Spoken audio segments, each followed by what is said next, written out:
Faram Facce ci diir bu yàgg nag ngeen géej ko seetaan ndax xam ngeen li fi jaar yëpp taxoon ñu doon ko waajal dellusi ci ak yéen tey nag nekk numéro bi nga xam ne moo jiitu gannaaw ay weer yoo xam ne am lu ñu émission bi di Faram Facce tey nag ñu am ci mbégte bu yaatu di ci ànd ak le directeur général des domaines nekk responsable politique ci APR Mame Boye Diao la ñuy recevoir tey ci seen émission Faram Facce maa ngi lay nuyu directeur. waaw Pape maa ngi lay nuyu di la ñaanal encore succès ci sa nouvelle formule bi di nuyu Sénégal yëpp di nuyu ñi ñuy seetaan ci TFM ak ci réseaux sociaux yi di ñaan yàlla émission bi amal njëriñ Sénégal. jërëjëf directeur général dama gis loo xam ne bëggoon naa aussi nga leeralal ma ko parce que bu ñu waxee domaine ma gis ay actes yoo xam ne président daf ko posé te xaw ma lu ko waral.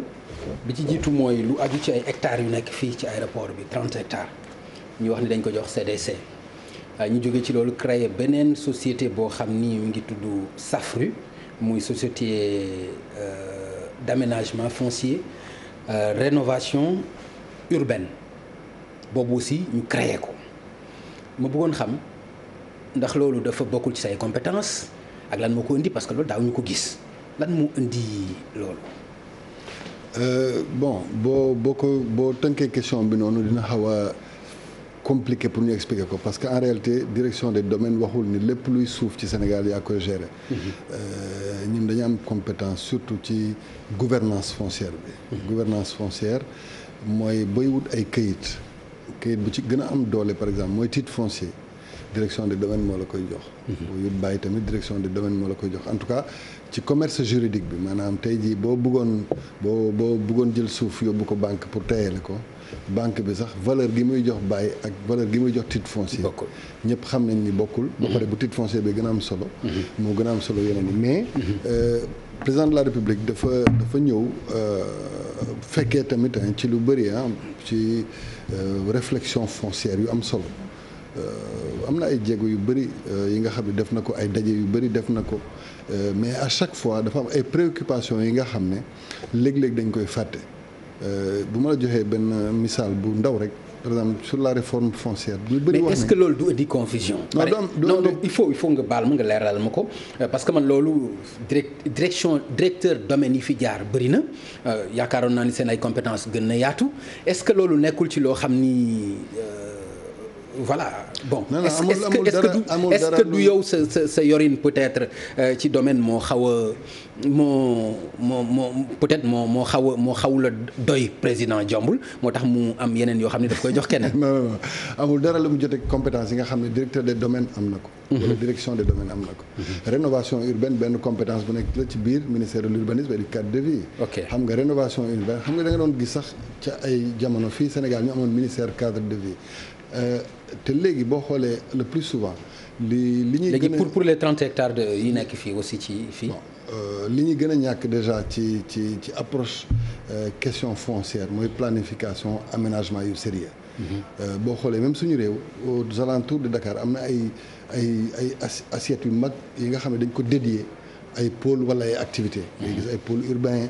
bu Lac Rose bu Diamniadio nga dégg ay zone économique spéciale ay yooyu yëpp mais donc loolu dafa laaj benn approche bu nga xam ne tout à fait dafay am benn gouvernance bu particulière parce que tamit bu ñu xamee ni région de Dakar boo jëlee sax ñetti régions yi comme je dis Dakar Diourbel Thiès li mot ci Sénégal ci koom ci doomu aadama yëpp foofu pour SAFRU c'est clair donc loolu mën naa ko comprendre maintenant aussi xam nga bu ñu ñëwee en réalité à la base man bu ñuy wax affaire aéroport donc il y a un projet bu nga xam ne dafa amoon solo mooy bi ma ñëwee dama hérité benn situation bu nga xam ne elle était très difficile et le président aussi moom dafa engagé wu woon mooy le dossier Tobago ay doomu Sénégal yi nga xam ne ci seeni gis-gis wala ci li ñu foog dañoo jëndoon fi nga xam ne jaar na yoon ñu yeewu toj seeni kër mu nekk mooy li xew fépp ci Sénégal daanaka. mooy li nga xam ni moo xew fépp. moo xew Gadaye moo xew Tivaouane Peulh moo xew partout. moo xew fépp j'espère que loolu mooy mais loolu dinañ ci ñëw nu mu gën a yaatoo. mais dama bëggoon rek ci présentation bi comme amoon naa loo xam ne daf ma xawoon lënt te ma dégg ko nga leeralal ma ko mais man 30 hectares yi aussi nga xam ne au delà de yow nga loolu aussi bëgg naa ko comprendre. non loolu laa lay expliquer donc man projet bi nga xam ne moom daf ma ko dénkoon ca njalbeen ga mooy déjà nañu ut pexe. waaw nañu ut pexe pour que ñi nga xam ne joxoon nañ leen suuf tuddee woon ko surtout Tobago Yoff wala ci Tobago Ngor bi nañ leen delloo seeni suuf amoon tamit li nga xam ne dañ koy woowee ay contentieux ay doomu. mais loolu avancé woon nga ci.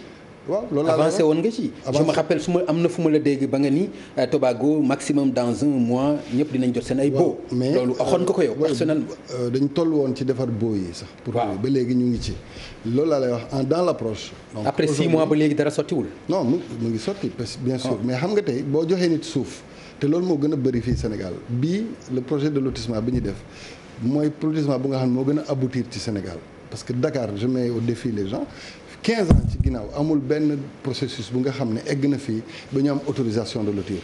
mais boo amee autorisation de lotir il faut nga implanter il faut nga def say VRD. donc ñu nekk ci processus boobu maintenant il y a un débat qui a été soulevé bu nga xam ne ñu bëri dañuy foog ni doomu Sénégal bon en fait dañuy créer benn ségrégation ci kumba am ndey kumba amul ndey. kii war na mën a am suuf wala kii mënul am suuf par exemple bu foogee ni gestion démocratique. moo gën mooy ku bëgg suuf dem jaar ci benn structure bi nga xam dina chargé wu ci aménagement bi c'est une mesure pertinente donc ça n'a rien à voir remettre en question déjà le fondamental bu nga xam ne moo amoon solo. donc léegi 30 hectares yi dafay dugg ci cadre Tobago. le projet c'est 60 hectares. waaw donc projet initial bi c'est 60 hectares. ok maintenant les 29 à presque 30 hectares yi njëkk yi foofu la ñu prévoir woon reloger ñi nga xam ne ñoo nekk Tobago Yoff Tobago Ngor. ak le contentieux mooy ñi nga xam ne joxoon nañ par exemple Bandawzu wala nga dégg ñu ne joxoon nañ par exemple xam nga yaa ngi koy fàttaliku nawetu daaw ministre bi yoroon wàllu ndox mi jotoon na dem ci aéroport bi wane benn canal bu nga xam ne dafa yàqu woon ndax ay projet lotissement yooyu yëpp ñoom parce que ay doomu Sénégal lañ ñu amoon seen i kayit ñoom ñëpp ñu war leen delloo seen i kayit feneen donc yu mel noonu la ñu léegi domaine mooy seen interlocuteur wala CDC maintenant domaine mooy interlocuteur ñooñu dans tous les cas man tey bu ñuy wax sans dans notre jargon moi je suis le notaire de l'État du Sénégal donc tey bu état di jaay suuf man maay signé keneen du ko signé donc léegi man état bi mun na décider jox ay nit comme mun na décider jaay keneen donc CDC même bu waree ba ñu ko waree affecté lu mel noonu il faut que mu jaar ci suñu ay administration ba ñu mun ko décider donc ce sont des mesures qui sont prises pour le moment. mais dara ci ay confusion yi nga xam ni moom la ñuy gis souvent amu ci. non amul benn confusion. D'accord c'est important pour que loolu ñu aborder ko parce que bu ma la présenter comme directeur des domaines te loolu itam xawoon lënt sama xel te ñàkkul am na ñeneen ñoo xam ne loolu jaaxal na leen parce que ñu créé beneen société boo xam ne dafa dugg ci wàllu foncier ak urbain fii ci dëkk bi wax itam lu jëm ci leneen loo xam ni ci wàllu suuf la ñu dénk ko CDC pour man c'est important nga leeral. il y a beaucoup de sociétés yi nga xam ne ñu ngi agir ay sociétés étatiques yi agir après la comprendre loolu. parce que SICAP mu ngi agir loolu comprendre naa ko loolu c'est important. même pôle urbain am na benn société. c'est important mooy société portefeuille bi. loolu c'est important donc yooyu c'est des structures dédiées parce que tamit y a des projets yi nga xam ne boo buggee jël jox ko benn cap. suñu buggee éviter ce qu'on appelle les lotissements et les habitations spontanées. il faut que ñu organiser dëkk nu ñuy dëkkee ci réew mi. tey boo xoolee même Lac Rose boo fa demee tey c'est encore artisanal et sommaire. D'accord. Or waroon na mun nekk benn hub touristique wala benn hub agro-industriel bu nga xam ne dafay am solo ci koomu réew mi au lieu que mu nekk benn cadre bu nga xam ne ku nekk dina fa jéem a ut dara def fa dara du jëriñ askan wi valeur ajoutée il faut suuf dafa war a am vocation ci valeur ajoutée. donc valeur ajoutée boobu pour nga créer ko il faut nga am vision moom la président bëggoon bëgg ba léegi ci pôle urbain yi moom la bëgg aussi ci zone d'aménagement yi nga xam ne dañ koy def comme ay zone économique wala yu demee noonu. donc c'est une vision d'ensemble qu'il faut comprendre maintenant les compétences foncières dañ ko dévolu à différentes structures parce que ministère urbanisme am na ci wàll xam nga ni collectivités territoriales yi ñoo ci am wàll d'ailleurs bu gën a am solo bu ñuy xool taayu suufu Sénégal ndax bu dee Sénégal téeméer la woon 5 yi juróom yi rek ñooy nekk ci wàllu sax li ñuy woowee zone immatriculée donc li ci des dafa nekk niveau d'organisation bu nga xam ne dafay laaj très souvent ñu waxaat ci. ñu gëstuwaat ko. d'accord directeur dinañu dellusiwaat ci loolu ndax comme ni ma la ko waxee yaakaar naa ni coow li ñuy dégg ci wàllu suuf jamono ji ci réew mi bari na. te metti na aussi dafa metti yaakaar naa ni li askanu Sénégal di dund ci jafe-jafe ci wàllu suuf gëw ma ni ñu ngi koy dund ci leneen parce que da ngay gis lu mel ni gàddaay daanaka lu jege ñetti téeméeri kër ñu toj ko fa. lu mel ni Tivaouane Peulh ay kër ay nit yoo xam dañu tabax seen kër ba pare ñu rajaxe ko te mujjul fenn mooy li nga xam ni moo xew Tobago mu nekk ay actes yoo xam ni ci xol dafa metti xëy na dinañ ci ñëw parce que daf ci am ay actes yoo xam ni.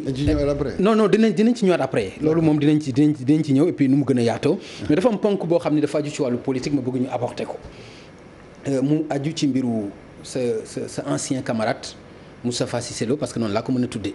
ndax dàq nañ ko ci parti bi nga xam ni mooy parti APR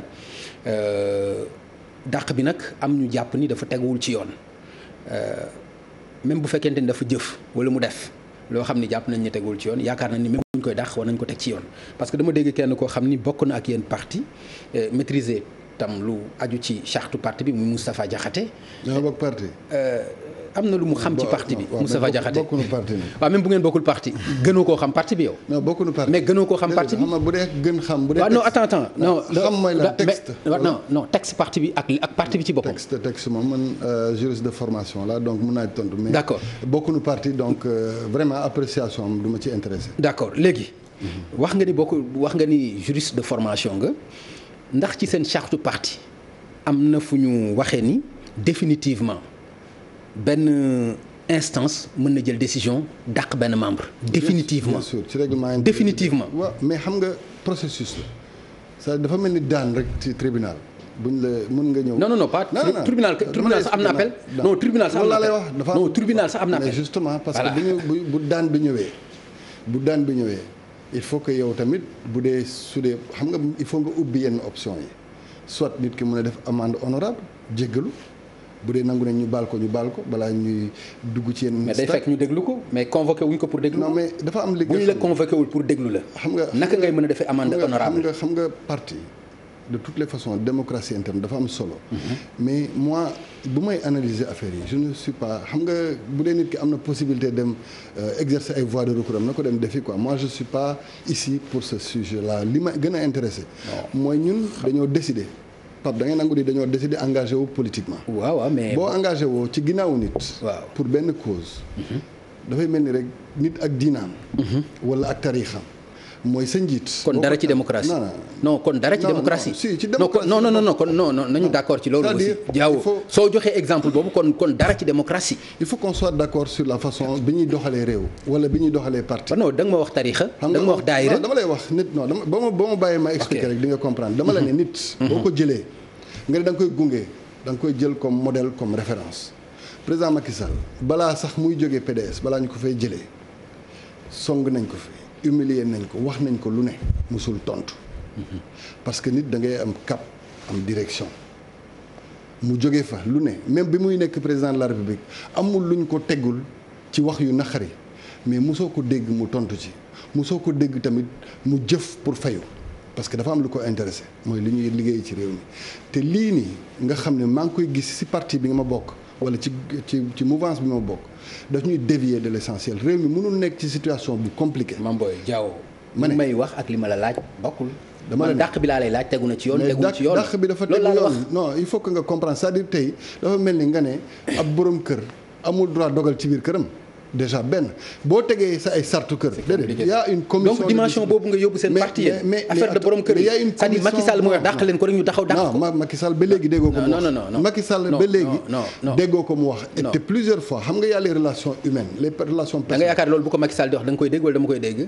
pourquoi pas. mais da nga yaakaar dañ koy dégg collège bii daje pour dàq Moustapha Cissé Lo mën nañ jékki-jékki defal ko seen bopp. pour yow ce sont des marionnettes. il faut avoir du respect pour ñi nga xam ne ñu ngi fay siéger c'est pas la première fois qu'ils siègent te lii du lu bees on l'a vu avec le PDS par nit bu génnee ci yoon bi nga xam ne certes gouvernance bu leen bokk yéen li ngeen décider ni moom ngeen di doxale bu décider ni da koy jalgati daan mën na ko cee fekk mais man situation la bi nga xam ne personnellement je me dis que aujourd'hui daf ñuy dévier de l'essentiel. lan mooy mu dévier ñu de l'essentiel réew mi mënul toll ci situation bu mel nii mbas mi nekk fi ñuy naan suñu koom li ñu ngi doon séntu 6 points de croissance du ñu yegg sax ci 2 points. en tout cas yéen la ñu nekk ci. non yéen la ci seen biir donc man du ma nangu nga may. mais yéen la ci seen biir. waaw léegi Pape. waaw mais est-ce que xam nga yéen la. waaw est-ce que xam nga yéen ak ñeneen na. Pape léegi est-ce que xam nga yow sa dayoo émission. ok yow dinaa toog ci sa émission bi. di wax yu mel noonu. di bàyyi li nga xam ne moo yitteel Sénégalais yi. vous avez le directeur des domaines en face de vous avez aussi un responsable politique de l'APR donc bu mun wax ci résilience économique bu mun wax ci lan la ñu séntu ëllëg ci suñu réew ndax bu waroon jafe xam nañ ni dina jafe. fii ak at non man vraiment sa tontu bi xam nga lan moo ma si bett ci lii. non Mame Boye mënoo am sa camarade de parti Moustapha Cissé Lo ak compagnonnage bi ngeen def yëpp ñu dàq ko nga ni loolu du loo war a mën a toog di ci wax la. c'est-à-dire loolu. non nga bëgg ko jàppee non attends c'est-à-dire même bu fekkente ni da nga ànd ci dàq bi sax man li gën a rafet gën a correct mooy nga bañ wax ni non du lu am njëriñ ba ma war ci mën wax en tant que directeur des domaines. personnellement pour man amaluma njëriñ ci cadre émission bu mel nii et ça je l'assume maintenant Moustapha Cissé Lo su ma diggante ak moom diggante mag ak rakk la te moom xam na ko njabootam xam nañ ko damay wax te yàlla rek tax du tere lu mel nii bu amee naam dina métti. ñu vivre ko humainement. mais il faut que ñu d'accord non on est tous d'accord. mais loolu laa bëgg a dégg maintenant situation bu mel nii dafay laaj ay daan yi am na may ñaan yàlla sérénité dellu siwaat ci biir parti bi parce que loolu moo ñu yitteel xam nga bu ñu moytuwul sénégalais yi dañuy jéppi parce que tey coow boo mënti dégg maanaam coowu politique di xuloo ay xuloo tendance wala xuloo ay kilifa yu mel nii ci ñun ngeen koy déggee te mënoon ngeen ko déggee ci ñeneen donc ci diggante bi d'autres sont en train de construire des alternatives nga bëgg nag léegi man ma denk ci détails yu mel noonu du ma ko nangu c'est une situation malheureuse pour tout le monde ndax d'abord il faut comprendre que Moustapha Cissé Lo mu ngi fi woon ba président Macky Sall di ut réew mi donc mu gunge ko mu nangu woon tamit ñu daan ko ci Assemblée nationale ñun bu ñu sañoon dina nekk ak président Macky Sall ba bu muy pare mission am ci boppu Sénégal mais lii am na c'est une situation très regrettable et il faut que ñu jël ci ay sanctions parce que sinon bu ëllëgee ku mu neex wax lu ko neex boo bokkee ci parti da ngay obéir sa discipline parti boo ko mënul nga dem ber sa daara. d'accord léegi lan la désobéir ci charte parti bi ba ñu war ko mën a dàq.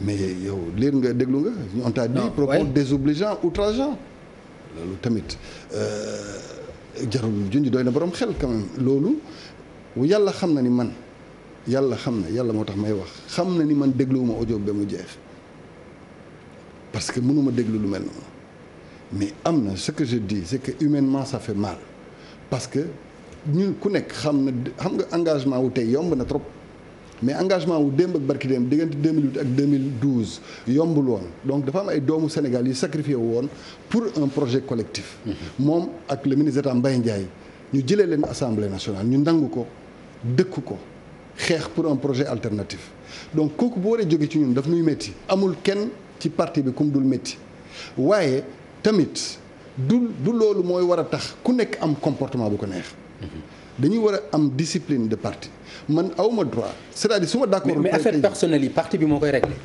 non si affaire personnelle yi laa la wax est-ce que seen parti moo ko war a régler c'est pas une affaire personnelle quand même dégg nga non c'est quand même quand il y a des injures publiques qui concernent l'institution supérieure injures publiques mais dégg nga ko attends bul juum yooyu tam lan mooy injure publique daf ko waxee ci télévision wala daf ko waxee ci rajo nationale. yow.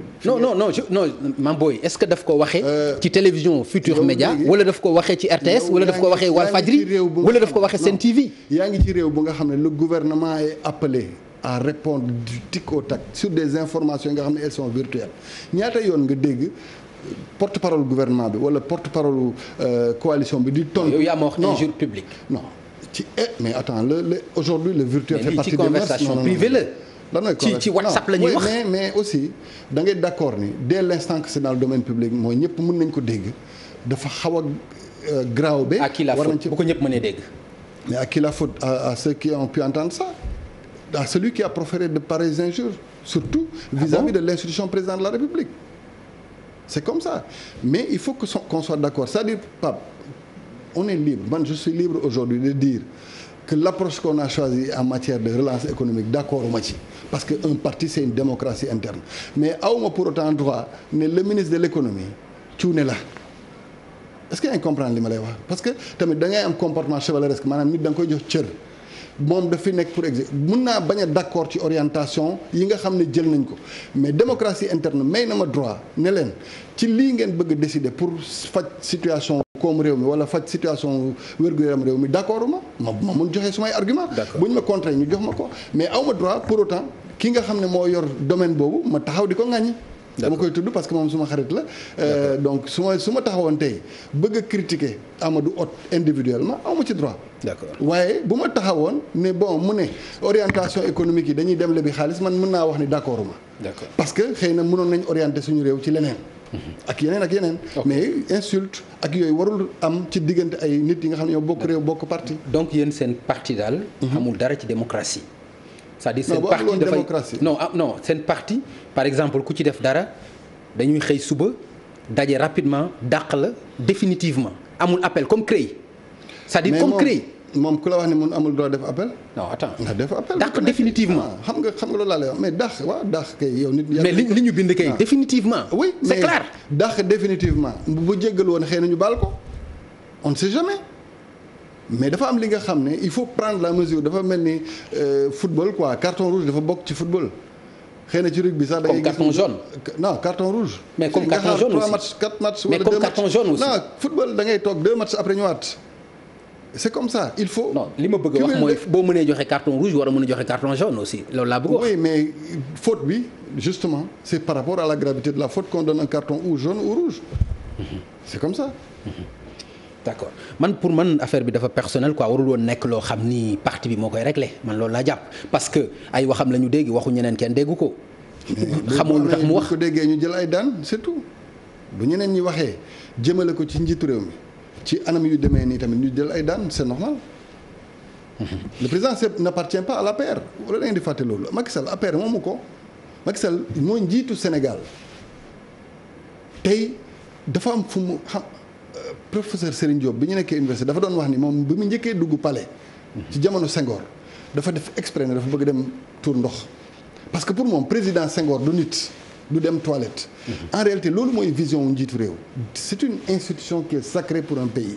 donc lépp lu koy gàllankoor war nañ ci mun taxaw xeex ko mais moi j'appelle mes frères de parti et mes sœurs de parti mooy ñu jël ñoom comportement Macky Sall def ko royukaay ndax Macky Sall kenn mësu ko dégg ni publiquement ni en privé mu saaga nit wala mu xas nit wala mu wax lu ñaaw ci nit. luñ ko munti wax it du tere bu dee réew mi jar na ko mu toog ak ki nga xam ne wax na ko lu mel noonu. yéen a ngi fàttaliku épisode yu douloureux yi nga xam ne séq na ko Ablaye Wade terewul bi ko réew mi laajee toog nañ ñoom ñaar donc loolu mooy comportement njiitu réew donc bu dee moom mooy suñu njiit nañu nangu tamit roy ci moom. jël ci moom toog nañ ñoom ñaar benn yoon. mais benn yoon. mais benn yoon bu doon ci loo xam ne li nit ñi xam benn yoon. ku amul xolu fàtte. benn yoon wax ma la xolu jéggale de. waaw lii du xolu jéggale rek moo koy faj. non mais benn yoon bi c'est important benn yoon bi. c'est important mais benn yoon bi c'est fondamental. pourquoi benn yoon pourquoi pas ku la wax ni amuñu yeneen canaux c'est pas des rendez-vous républicains organisés dans notre pays. mun na am ils ont leur propre canaux de communication. xam nga président Abdoulaye Wade dafa am lu mu def ci carrière Macky Sall. donc ñoom li ñu seex en privé ak li ñu war a seex pour réew mi bokk donc li ñuy seex ñoom ñu ngi koy seex man xaw ma. tuuti naa pour xam ko mais li am solo mooy malgré li ñu wax en public ni Ablaye Wade wax na ko Sénégal yëpp dégg ko terewul bi ko réew mi soxla ay kilifa dina ne ko kaay leen toog ngeen joxante loxo ngeen seeti wante def na ko bu doon keneen man xëy na moom bu doon man du ma ko mën. léegi mérite boobu nga yaakaar Abdoulaye Wade du moo ko ci ëpp mérite ci loolu ci acte boobu. non Abdoulaye Wade dañ ko daan donc. non waaw mais raison de plus est-ce que ëpp ku ci mérite. mais loolu ci loolu je ma lay expliquer. mooy dama la ne. président Macky Sall moo yeyoo tey. taxaw xas nit ŋàññi nit te dara ko du ko ci fecc ma ndax mooy njiitu réew. mais defu ko. dafa am kersa pour yëkkati baatam boo toogee ak nit. d'accord même bu defee ay fautes ñi xam dëgg président Macky Sall xam nañ ni loolu mooy jikkoom. rus na yëkkati baat buy wax ak ne même bu d'accordul ak yow ci li ngeen di def. dina digal lu bëri.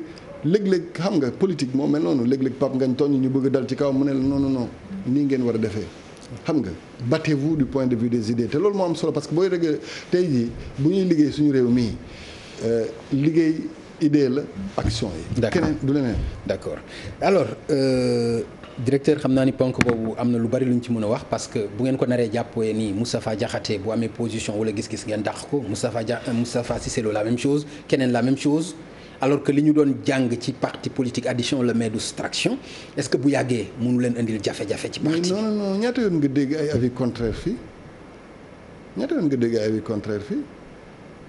il y a des positions tey jii par exemple bariwul j'ai entendu le premier ministre Aminata Touré se prononcer sur le pont Faidherbe mun na am suba keneen weddi ko loolu démocratie interne la sur le plan des idées ku nekk d'accord nañ nga wax li nga xalaat xam nga tey jii boo indee yenn question yooyu waxuñu non xam nga yi Aminata Touré wax yooyu moom c'est vraiment c'est particulier quand même dans un parti il faut de la démocratie interne tey ñun d'accord nañ par exemple wax ni par exemple comme li nga wax ni d'accord loo ci plan de résilience bi indi ci sa position wala par exemple d'accord loo ci li mais loolu kenn du la ci daax mais loolu la ñuy wax loolu kenn du la ci daax mais kan nga dégg mu wax ko fi loolu mais combien de personnes ñu bëri ñu ngi contribuer di joxe approche yi nga xam ne ay contribution la xëy na du ñu wax carrément d'accord ñu mais nit bu la ne yoon bii lay jaar pour dem bërëb sàngam nga ne ko man yoon bii moo ma gënal mooy d'accord loo ci yoonam c'est les formules maanaam il faut que ñu am civilité tamit suñu diggante ñun on peut pas étaler nos contradictions sur la place publique même bu ñu koy étaler il faut que nga am tact bi ak science bi pour def ko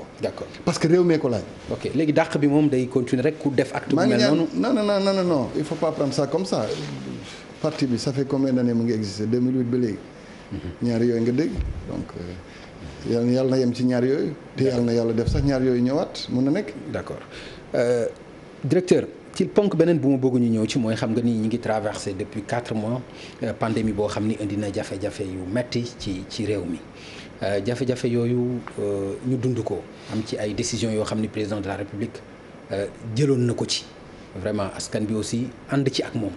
maa ngi fàttaliku ci discours am bu njëkk bi mu waxee décision yi muy jël ak yooyu daanaka ñëpp ñu adhéré ci loolu te jamono jooju cas yi demeewuloon ni mu demee noonu tey ñu egg ci moment boo xam ni maa ngi dégg sax njiitu organisation mondiale de la santé di wax ni nañu def ndànk ndax pic bi nga xam ne mooy pigu pandémie bi eggaguñ fa kon loolu mooy wane ni eggaguñu fi xeex bi war a mën a tare dëggantaan ci jamono jooju lépp lu nekkoon restriction mu bàyyi ko teg ko ci suuf.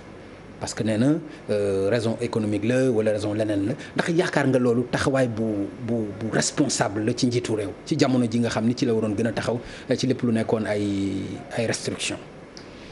taxawaayu njiitu réew mi ci crise bi da nga koy analyser parce que man ci crise bi dama gis beneen dimension boobu mooy fi may mujjee mais li war njiitu réew mooy aar réewam booy aar sa réew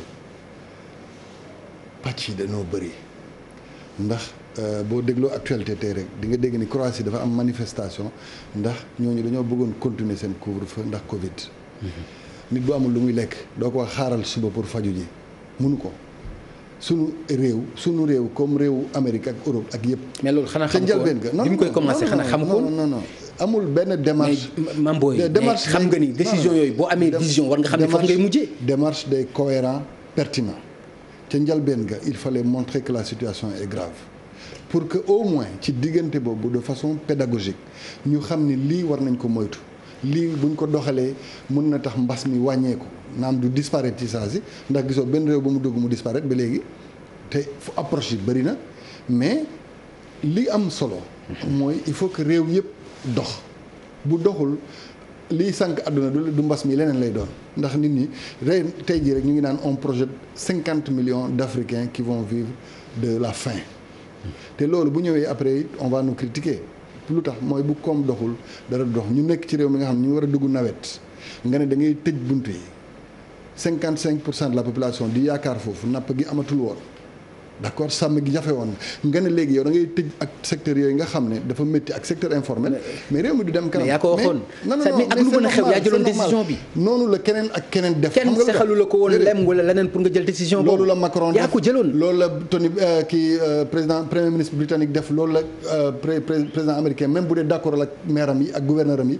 loolu la ñu def ca njëlbeen nga da ngay téye say askan seen i kër nga dimbali leen amul keneen ku ko deful ñëpp noonu lañ def da ngay téye sa askan. ñëpp bu ñu ko defee rek nga def ko. mais c'est obligatoire parce qu'il y avait pas d'autre moyen parce que kenn xamul woon déjà mbas mi au départ même les protocoles de traitement ba léegi kenn d'accordul ak protocole bu wóor donc li nga xam ne lu bees la li ngay def mooy jéem a xool nooy téye sa askan seen i kër mais pour nga def ko il faut que nga gunge leen France def na ko Angleterre def na ko États-Unis def na ko ñëpp def nañ ko fu mu gën a grave ci àdduna bi mooy fu ñu ko gën a sàggane mooy États-Unis ak Brésil ñi nga xam ne dañoo comprendre woon gravité situation bi dina am métti woon na ci ñoom dina am dugg na seen ay réew mais gàllankoor yi mu indi tey ci États-Unis ak Brésil indiwu ko ci réew yooyu mais ci kaw loolu nga war a def prévention war a def traitement nga am ay spécialistes yi nga xam ne loolu seen liggéey la ñoom ñu ngi koy liggéey mais réew mi tamit nit ñi bu ñu amul lu ñu lekk fu ñu jëm ci mbedd mi donc couvre-feu ou pas confinement ou pas il faut que nit ñi lekk. mais nit ñi pourquoi waruñu am lu ñu lekk la pourquoi waruñu am lu ñu lekk nit ñi. mais parce que pourquoi waruñu ko am. mais 1000 milliards la ñu génnee. génne presque 69 milliards pour jox leen ko pour ñu lekk ci. oui mais maintenant lekk ñaari weer ak lekk at du benn kenn xamul fi mbas mi di yem xam nga il faut nga comprendre loolu kenn xamul fi mbas mi di yem. donc maintenant c'est des analyses un président de la République il arbitre. waaw mais xaalis bi ñu génne woon yëpp pour léegi pour lan. mais xaalis bi ñu génne woon léegi nit ñi génn nañ ñi ngi dem liggéeyanti ji. mais est-ce que ñooñu soxlaati nañ nga jël par exemple ceeb wala leneen di leen ko jox.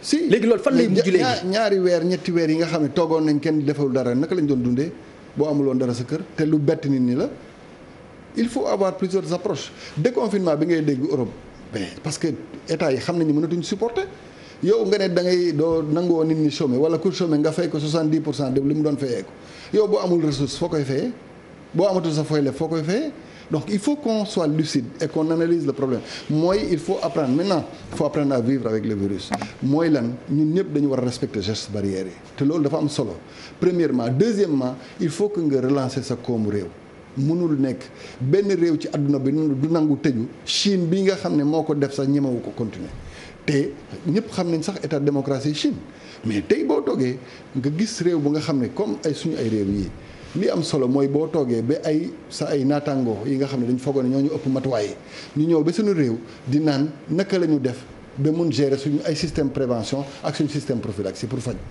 donc loolu premièrement prise en charge boobu deuxièmement il faut aussi sauver les activités essentielles d'un État njàng mi il faut que ñu sauver ko lu tax mooy boo xoolee chaque pays s'est adapté di nga gis ay réew yi nga xam dañ leen naan léegi duñu def examen bi mais dinañ jël en compte les contrôles continus on peut pas sacrifier une génération comme ça à nouveau dinañ teg benn année blanche donc nga organiser ko te pourtant yaa ngi fàttaliku bi ñu koy wax dañu foogoon ni l'école allait être le cadre idéal pour que mbas mi tas ci dëkk bi foogoon nañ ni matuwaay yi amul mais déggatoo benn coow ci affaire boobu avant muy ñëw lu ne dégg nañ ko fi mais aujourd'hui toutes les écoles 4 mois après ngay doog a réfléchir pour ni bon nii laa war a defee dama war a def lii 4 mois après. ça va il faut savoir s'arrêter bu la dara dalee xamoo ko bu dafa mel ni nga doon dox ci àll rek buñ la pesee wallaay di nga taxaw xam lan moo la pes ba pare balaa ngay sax jéem a moytu yaa ngi comprendre mbas mi ñëw na kenn xamul woon luy mbas mi ak naka lay xoolal tey semaine bi débat bi mooy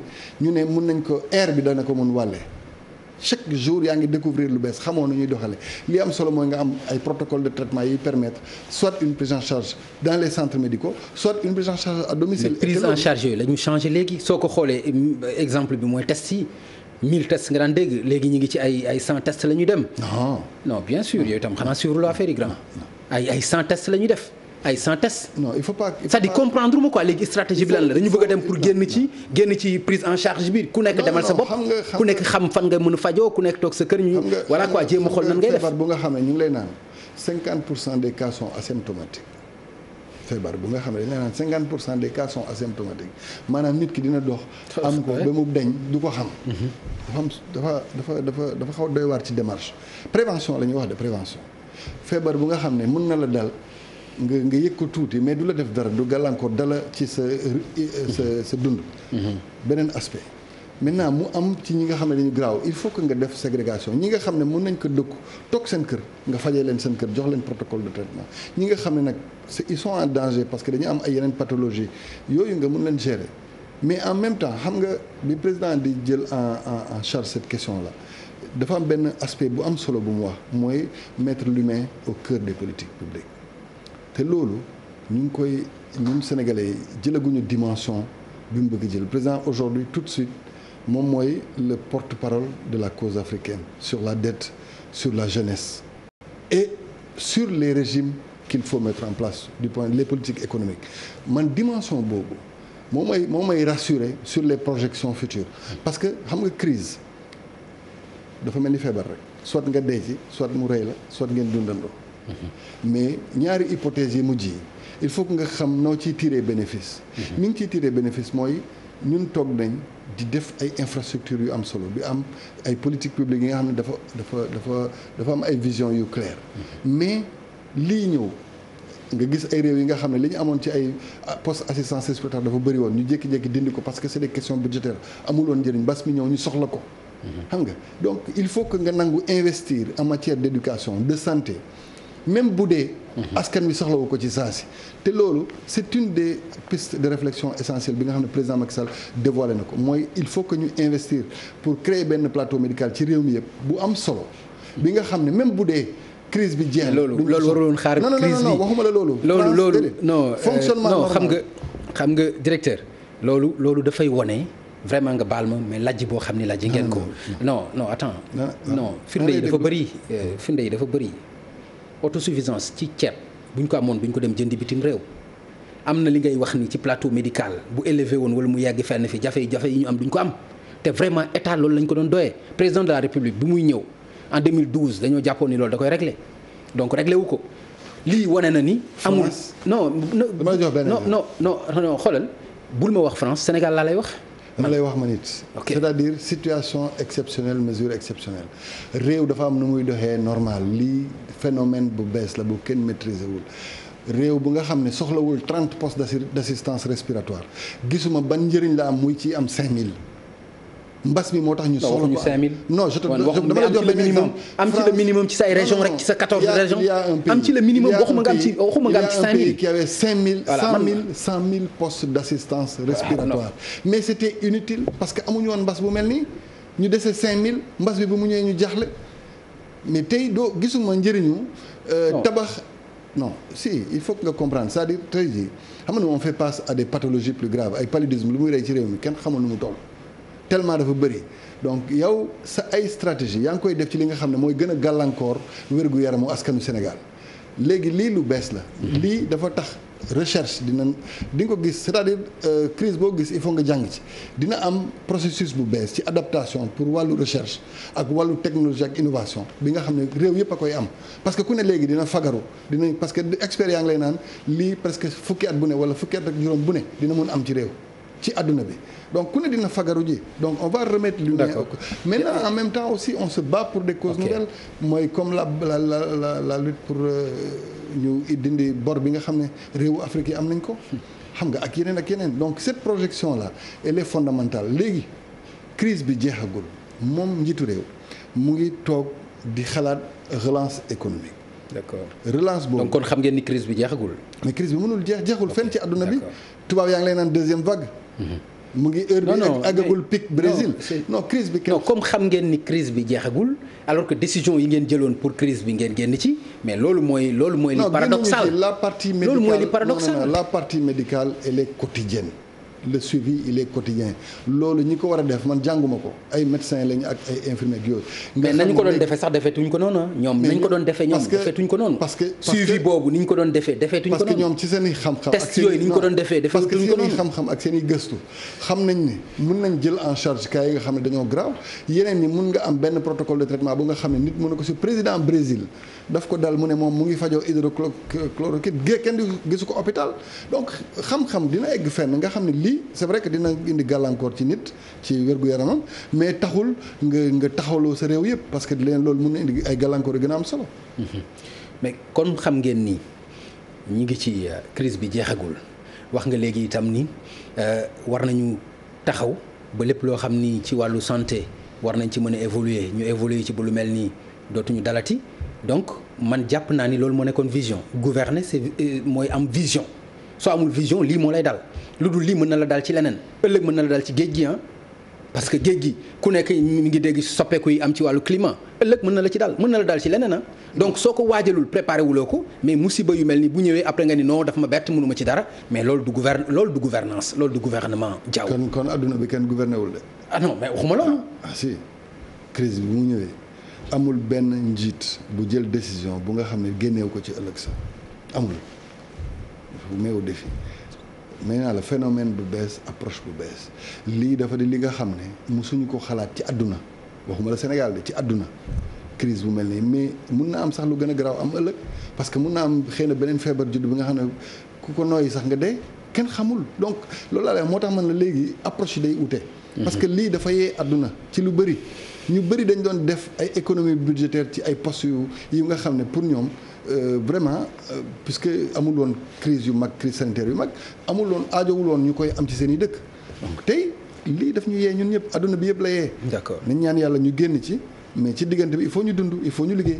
pour génn ci président dafa jàpp ni mbay moo ñu ci gën a mën a génne croissance bi ku nekk xam na ni fa mu jóge woon ak fi mu daanu am na différence lool parce que daanaka yaa ngi doon egg ci 7 tey daanaka sa 2 matul mu jàpp ni est-ce que ni ñu waajalee mbay mi ak ni ñu yéexee génn ci li nga xam ne mooy semi déconfinement bi est-ce que loolu mënul indi aussi jafe-jafe ci li nga xam ne moom mooy nawet bi nga xam ne dëgmal nañu ko. nawet bi li ñuy njëkk am ñaan mooy suñu borom ñu taw ndax mu bëri. mais yàlla bay sa tool aussi. waaw li yàlla bay sa tool aussi loolu laa lay wax c'est-à-dire aujourd'hui bu ñu toogoon di wax ni semencier ak matériel agricole egguloon di nga xam ne ñun ñu ngi doon toppatoo mbas mi fàtte suñu mbokk yi nga xam ne ñooy béykat yi. dafa am solo ci approche anticipation bi. tey malgré la crise parce que crise bi mu ñu fekk ci jamono yi nga xam ne mois de mars la commencé dugg ci réew mi avril la ñuy préparer campagne agricole ci réew mi parce que suñu mbokk yi boo demoon ay Kolda wala ay Tamba avril commencé nañ di dem ci seen i tool di ko defar. donc yow heure boobu ñoom ñu ngi séntu li nga xam ne mooy matuwaay yi nga xam ne dina tax ba ñu béy kon bu ñu xaaroon anticiper wu ñoon ci crise ci saison agricole bi dinañ doon am ay jafe-jafe tey.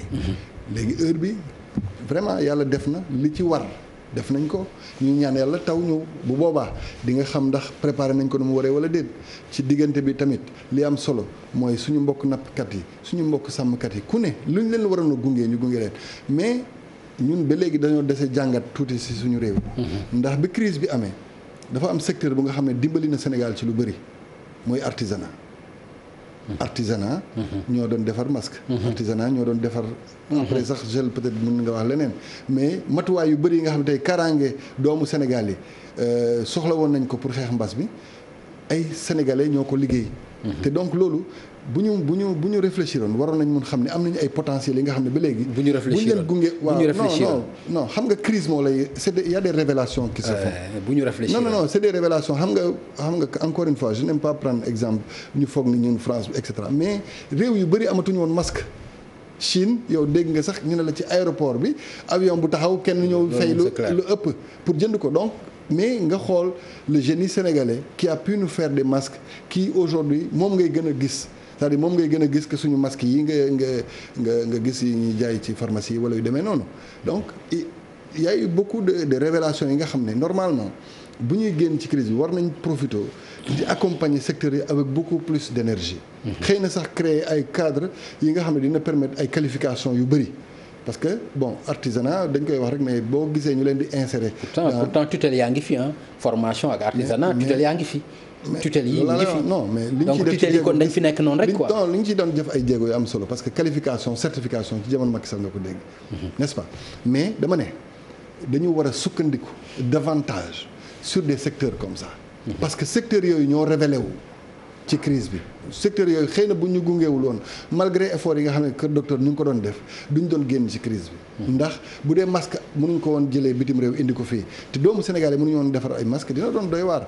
te donc defar nañ ko dans des conditions yi nga xam ne xam nga ni déjà toogoon nañ presque ñoom weer a genn wala liggéeyuñu mais commande bi ñëw ñu liggéey ko ministère bi nga xam ne moo yor surtout wàllu secteur boobu gunge ci.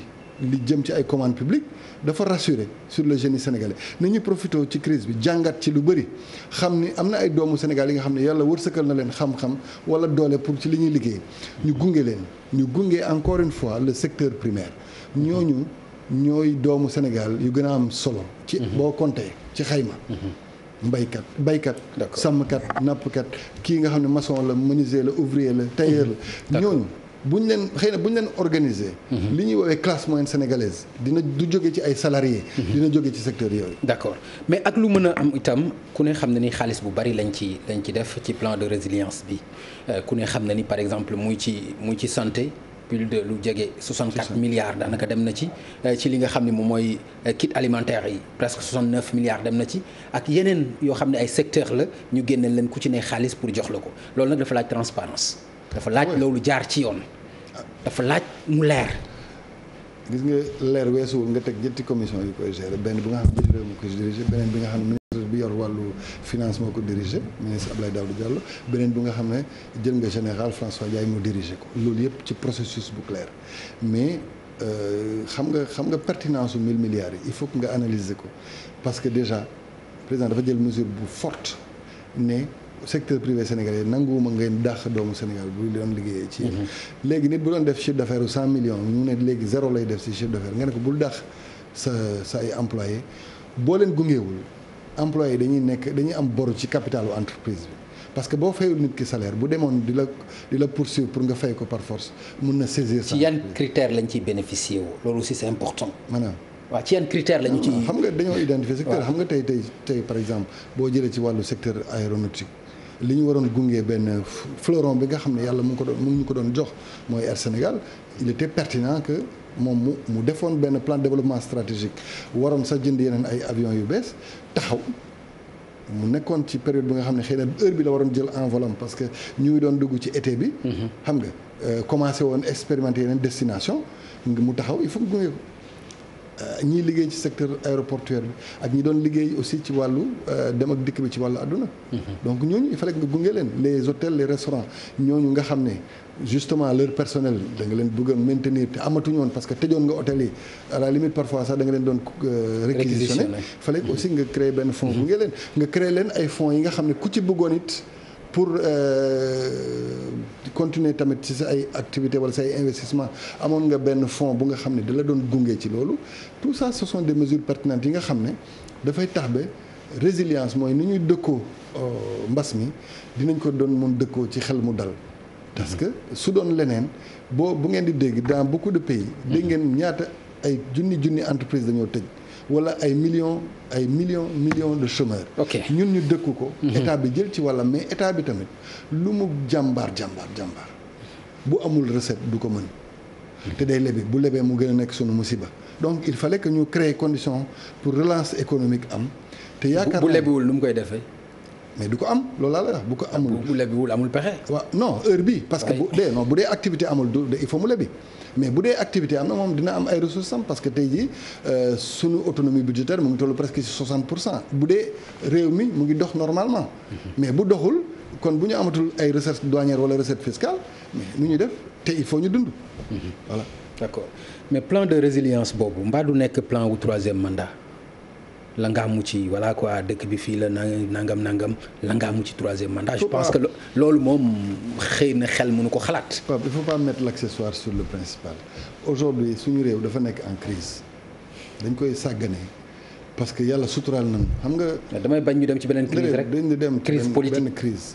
si damay bañ ñu dem ci beneen crise muy crise politique dama bañ plan bi nekk beneen plan boo xam ni dafay indi plan wu troisième PSE rek parce que PSE horizon 2035 la ça règle le problème te ñun référentiel politique public bi ñu am. lan nga bëgg wax ci plan déedéet da nga ne est-ce que plan bi du nekk plan wu leneen ma ne la bu dee loolu la rek bu dee ay at nga bëgg a compter jëlal PSE parce que boobu horizon 2035 la mais bii plan de résilience dañ koy génn dugg plan de relance il faut que ñu relancer suñu koomu réew il faut ñu relancer suñu ay secteurs d'activité yu ne loolu te xam naa ni c'était benn timing bu sérieux la bu nga xam ne certainement di ngeen ci gis beneen implication njiitu réew mi parce que il faut que mu diriger lu mel noonu joxe orientation yi mais nag président Macky Sall du def li Talla Sylla la doon tooñee sama papa Ablaye Wade moom du dem marché dugg xool li soble togg et cetera donc il va s'arrêter aux idées aux orientations kon aussi du def li ñu doon tooñee Abdoulaye Wade wax waxet non bu def li ñu doon tooñee président Abdoulaye Wade muy wax waxet bu defee orientation yu am solo yi. ah d'accord boo paree ci loolu nga tontu bu defee orientation yu am solo yi. il faut que chaque ministre aussi. jël son envol expliquer naka la secteur am avec des outils de planification précis et je pense que c'est vers ça qu'on va pour wax ni par exemple secteur napp gi nii lañ fay demee secteur sàmm gi ak béy mi ak artisanat ak yooyu donc c'est sur cette base là qu'on va sortir de cette crise là donc ay plan ay 2000 xaw ma ndax ay troisième mandat ak yooyu c'est pas le propos. Aujourd'hui nous sommes en crise nous devons travailler président dafa mus a insister sur le fait que mënuñu fal ngeen di wax ay waxu calendrier politique nañu liggéey te ci diggante bi bul fàtte ni y a beaucoup de agendas politiques qui arrivent élection locale yaa ngi ñëw te élection législative mooy jiitu élection présidentielle donc on a le temps d'aborder des questions comme ça mais ce qui est important mais on a le temps mais lépp ci calendrier républicain bi la nekk. bien sûr wax nga élection locale wax nga élection législative mais mën nañu wax élection présidentielle bu ñu waxee élection présidentielle forcément dañuy wax ci candidature am moo tax ma la koy laaj. pourquoi balaa nga ne naam ne fa. lan mooy balaa mais mi ngi fi. nga ni mi ngi fi moom en tant que président. non mais kii li mu yenu tey. waaw li nekk ci bopp Sénégal. est-ce que xam nga Diao est-ce que xam nga jiixi jaaxa bii nii dafay teyal xelu nit ñi c'est-à-dire bañ a wax ci lu clair ci affaire mandat bi dafay est-ce que xam nga dafay indi problème ci bopp nit ñi. Pape il faut comprendre qu'un pays marche avec des lois dégg nga soo gisee aujourd'hui les responsables de la mouvance présidentielle ne se projettent pas sur des questions comme ça parce que président moo wax ni bu ko kenn waxu ay débat politique ni ñu liggéey on vient d'être réélu da nga teg ay initiatives ay actions prioritaires na nga liggéey ci pourtant mës nga ci waxee yow ci mandat bi ah. mës nga ko aborder. non xanaa kay da nga ci génnaat. qu'est-ce qui a changé. xanaa da nga ci génnaat quoi si da nga changer ce discours wax ma pour lan mooy raison bi de tirer les vers du nez mais écoute Pape aujourd'hui waaw dëgg dañoo nekk ci situation bu nga xam ne. non damay bañ plan bii nii mu nekk plan boo xam ni dafay indi plan wu troisième mandat loolu rek laa ci ragal man. non xam nga politique dafa bëri toujours fiction ay dévolution monarchique déggoon nañ ko fi ak yeneen nañu liggéey rek. c'est-à-dire lu ñuy wund sax te du dëgg mën na daaneel réew man pour man Abdou Diouf alternance bu njëkk bi bu muy am ñu bëri xalaatoon nañ ni bu falwaatoon 2000 day jox réew mi Ousmane Tanor Dieng te loolu waa parti socialiste duñu bëri d'accord wuñ ci woon te loolu indi woon tamit beaucoup dans le choix des Sénégalais. ci instabilité bu jiitu élection bi ba ci alternance bi. Abdoulaye Wade aussi même chose. ñu bëri dañ doon wax dévolution monarchique xam nga. laissons ces questions-là de côté travail bu àpp bi jotee Sénégalais yi ñooy àtte. d'accord xam naa ni lu aju ci wàllu actualité ponk boobu mën nañu yem foofu dugg ci leneen comme ni nga ma ko waxee léegi ku am ci sa kanam directeur des domaines te wax dëgg yàlla ñi nga xam ne ñoo ñuy seetaan dëgg la li ñuy wax nii ci wàllu politique bi intéressé na leen trop waaye nag ñi nga xam ni dañoo amoon kër nekk fa ak seen njaboot ñu toj ko te ba tey jii mënuñu xam fan la ñuy am kër ñooñu yaakaar naa ni waxtaan ak yow. ci loo xam ne dina dalal seen xel dina ci am solo ci loolu la ñuy ñëw ci fii nga xam ne moo ñu gën a jege bala ñuy dem feneen muy par exemple Gàddaay wala Tivaouane Peulh wala feneen Tobago daanaka boo taxawee wax fii ñu dégg la ndax lan nga leen mën a wax ci seen ay boo kañ lañ ci teg seen loxo. waxoon nga leen te loolu amul lan nga leen di wax lu leer. ñoom xam nañ ne am na. ok ñoom ñoo la gën a xam ne am na en fait ñooñu ni ma leen nawee ni ma leen respecté dama jàng lu bëri si ñoom. parce que ce sont des familles en situation de détresse xam nga mais correction ak courtoisie ak gëm yàlla gi ñu àndal ñu gungee processus ba mu jeex tey. dañu amul pexe. non am nañ pexe parce que. ñu pexe bi bëri mooy lan non man ba may ñëw ñu ngi doon grève de la faim ba may ñëw ñu ngi ñaxtu mais bi ma ñëwee ñu teg ensemble un échéancier ba léegi seen président collectif Mbaye Thioye mu ngi may dégg wóolu na ma gunge na administration bi wóolu kàddu gi nga xam ne njiitu réew mi jox na leen ko ba tey ñu am solution. te kenn lan mooy solution mais ñu ngi leen di jox seen i kayit kër ñoom xam nañ ko ñu ngi leen di jox seen i kayit kër maintenant ci en même temps aménagement bi nga xam ne ñu ngi koy def ci périmètre aéroportuaire bi ñu ngi koy def ñoom ñu ngi def seen i kayit. mais kayit bi nan lañ leen koy joxe par exemple kayit bu fekkente ni dañ koy joxe kay war na gaaw. normalement ci maximum xanaa une semaine ñëpp war nañ mën a jot seen kayit bu fekkee dañ koy joxe. Pape aussi dans tous les cas il faut que man ma jël lu ñuy woowee ay préalable. mun na am yow bokkoon nga ci ñooñu par exemple. ñu jox la kayit boobu valable na parce qu'ils avaient un bail. mais ci diggante bi jaay nga ko keneen. parce que xëy na yow bëgg nga génn réew mi wala. mu nekk ñaari victime kon. déedéet non waxuma loolu xam nga ñoom dañ leen njëkkoon jox ay. non je sais xam naa moo tax ma wax la loolu. donc man j'ai besoin de toutes les garanties maanaam nit ki nga xam ne moom identifié woon nañ ko comme en fait sinistré de Tobago moom il faut mu indil ma kayit yuy firndeel ni moom la. maanaam il faut mu droit réel pour wax ni dëgg suuf si joxoon ngeen ma ko mais ci diggante bi jaayuma ko kenn taayalewuma ko. donc préalable yooyu lañ doon def et vraiment. yooyu féete na boor. non féete na boor ñoom ñu ngi jot seen i kayit. d'accord ñoom ñu ngi jot seen i kayit. mais dafa président daf ci waxoon dédommagement daf leen di dàmp. man booy wax ak man aussi da nga may tënk ci ay chiffres wala ay textes yu clairs parti boobu. non du ma la tënk ci waxu président nga bëgg a wax. c'est-à-dire non je t'explique. président laa la wax ci boppam moo ko wax donc soo ma waxee da nga may tënk ci ay textes lan nga bëgg mën naa la tënk ci lu leneen lu dul waxu président. ñaari phase la. waaw ñaari phase la président dafa souhaité woon jox ay enveloppe 10 millions ou 20 millions selon type de sinistre bi nga am mais il faut ñu jot seen i kayit ba pare ñoom nañu am d'abord fi nga xam ne wóor na ni ëllëg mën nañ tabax.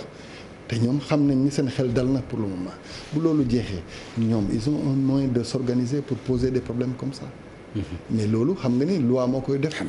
non c'est évident. dama la ne xam nga par exemple ci coowu littoral bi man dégg naa ci lu bëri mais man li ma la mën jox ci information mooy li nga xam ne sant nañ ma ko. liñ ma sant laa lay mën wax. commission de contrôle des opérations domaniales réunir na ne léegi waa dañ leen di reloger bërëb sàngam ñu ngi doxal processus boobu bu jeexee bu yàlla defee ñoom ñëpp ku nekk wóor ko ni am na li nga xam ne moom la séntu woon ñu uti leneen. d'accord donc procédure bi bu yéexee ci ñoom la seen ay documents moo complet wul loolu nga bëgg a wax. non ñoom ñoo la gën a xam ne bu ñu paree procédure bi xam nga tey boo jëlee benn pàcc nga ne da nga koy aménager il faut que nga créer ay VRD ak yooyu. est-ce que vous comprenez? Mais ils savent parce qu'ils sont ils sont en étroite collaboration avec nous ci fi nga xam ne site bi foofu lañ choisir xam nañ ni travaux yaa ngi am actuellement te li nga xam ne ñoom xam nañ ko mooy li amoon gàllankoor fële gis nañ ni fii amu fi parce que c'est un processus qui est abouti dem na ba jeex tàkk. donc li des mooy ñu jox leen seen i kayit fii ak ñaari weer fekk ñu pare aménagement yi ak implantation ñu jël seen i kër. site bi fan la nekk. site bi fii la mooy li ñuy woowee piste secondaire aéroport. d'accord foofu ñaata hectares la aussi. 60 hectares. mooy li nga xam ne président jël na ci benn pàcc ne CDC ne ut cadre de collaboration ak état bi pour ñu renforcer le fonds pour les logements sociaux beneen pàcc bi moom lañ leen di jox. mais en même temps ci zone boobu on a prévu des équipements parce que xam nga waa Ngor askanu Ngor ñu ngi doon joytu lycée.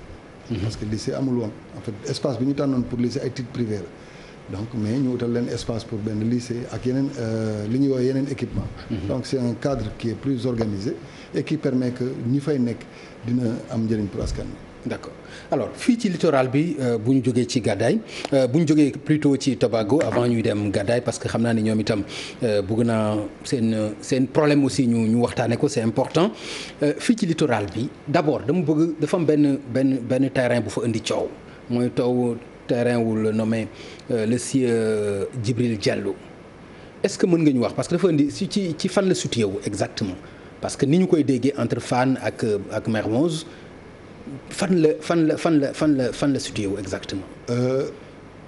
pour nga xam ni ñuy doxalee. man je suis le directeur des domaines. donc région boo gis Sénégal am na sama benn ndaw bu fa tudd chef du bureau des domaines. donc bu amee demande de bail demande de régularisation demande d'autorisation d'occuper le domaine public wala yu demee noonu ci ñoom lañ koy déposer. ñooñu amuñu xam-xamu lépp. boo leen laajee. boo leen demandé benn suuf ñoom dañuy bind ay service yooyu bu ñu tontoo yaa ngi dégg. ci la ñuy xam ci bu leer ndax mun nañ ko joxe wala déet bu ñu d'accord sax ñoom ci seen biir par exemple bu nga déposé woon demande bi Kolda wala Ziguinchor wala Mbour bu ñu eggee bu ñu paree ñoom dañ koy yónnee Dakar pour mu jàll commission de contrôle des opérations domaniales. commission de contrôle des opérations domaniales boobu. li gën a am solo ci service yi nga xam ne wàllu juridique wala wàllu gestion suuf wala aménagement territoire ñu ngi ci bokk. su ma sañoon dama la doon defal benn glissement bu ndaw gis nga dossier bi ngay dégg Ndengler. dossier wu Sedima bi. bi mu njëkkee ñëw commission de contrôle des opérations en 2014 dañ leen ne il faut saisir l'ANAT l'agence nationale de l'aménagement du territoire pour mu wax ñu. fan la situé wu. entre Djilakh ak Ndengler il a fallu que l'ANAT réponde. que l'urbanisme réponde. pour que ñu mun dugalaat dossier bi commission. donc c'est bi ñu tontoo lan la ñu wax pour ñu évacuer quand même une bonne fois. non justement parce que xam nga problème de délimitation ay forêt ay droits coutumiers daf ciy bokk toujours. il faut qu'on aille au bout du processus lii daf lu bëri daf ñu jàngal il faut que ñu nangu délimiter parce que tey ce serait une faiblesse. que l'État ne puisse pas nous dire pour chaque xam nga avant. donc délimitation yooyu problème la boo xam ne da ngeen ko am yéen xam nga avant naka lañ doon délimiter Pape. waaw dañ doon naan communauté rurale wala commune sangam mu ngi ci diggante village bi gox bi. mais loolu moo amatul sens. d'accord parce que kon coow yi ñuy dégg yëpp yu ci bëri responsabilité bi état bi la kon. non du xam nga compétence. non il faut que xam nga loolu laa la situation bu ne da nga parce que dëkk bi ak dëkk bi bu ñu mënul xam fan la ñuy yem mais loolu mën na indi problème aussi. mooy li xew fii Ndakaaru rek ñuy wax entre Fann ak Mermoz. dëkk bi ak dëkk bi li ngay def délimitation yow yaa ko bëgg yow état mais askan wi xëy na bëgguñu ko gis nga jilaax moo jur Ndingler. jilaax moo jur ndey. man affaire bi ban problème boobu sax dama la ci déggul yow man loolu moo ma ci jaaxal aussi. non du question directeur en fait yow maa ngi ciy soog a wax. parce que dama koy soog a laaj. non waxuma laaj mais man waroon nga ci am position ni ma ci déggee yeneen autorité nga xam ni wax nañ ci déplacé wu nañ ci mais man pour man yow au moins waroon nga ci am benn taxawaay aussi coow bu toll noonu nga di ko dégg man pour man bu fekkee am nga ci responsabilité war nga mën a taxaw expliquer askan wi ñu xam lu ci am. ci politique politicienne dinaa ci dugg est-ce que yaa ngi comprendre li ma lay wax je peux vous donner beaucoup de cas yi nga xam ne man du ma dem ci nit ñi comprendre nga Mame Boye Diao ak El Hadj Mamadou Diao du benn man dafa am ay textes yu ma tënk man yi nga xam ne moom lay basé woo pour liggéey man du ma dégg tëll ne dem alors lu xew non aw ma droit boobu sax mais maintenant. pourtant nag loolu nga war a def non nit. si loolu nga war a def nag boo déggee tëll ci kilifa da nga war a xool pour lan moo fa xew. dafa am mais loolu nga war a def nag mais man maa am ay kilifa.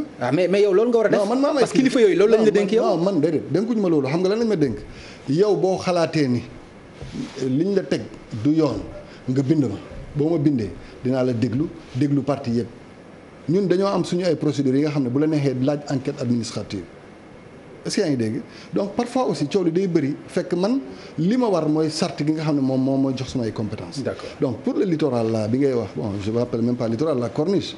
parce que ça c'est pas le littoral du Sénégal c'est pas 0,5% du littoral. mais littoral la bu ko wax. non corniche. non xoolal non Mame Boye. c'est-à-dire da ngeen bëgg di jouer ci ay mots quoi. bul wax corniche non xoolal xam nga aussi bul jouer ci mots yi nii xam nga corniche bi mooy littoral bi moo tax ñuy wax littoral bi aussi vraiment. noo koy waxee ci wolof. attends mais noo koy waxee ci wolof. non mooy littoral bi rek mooy booru géej gi.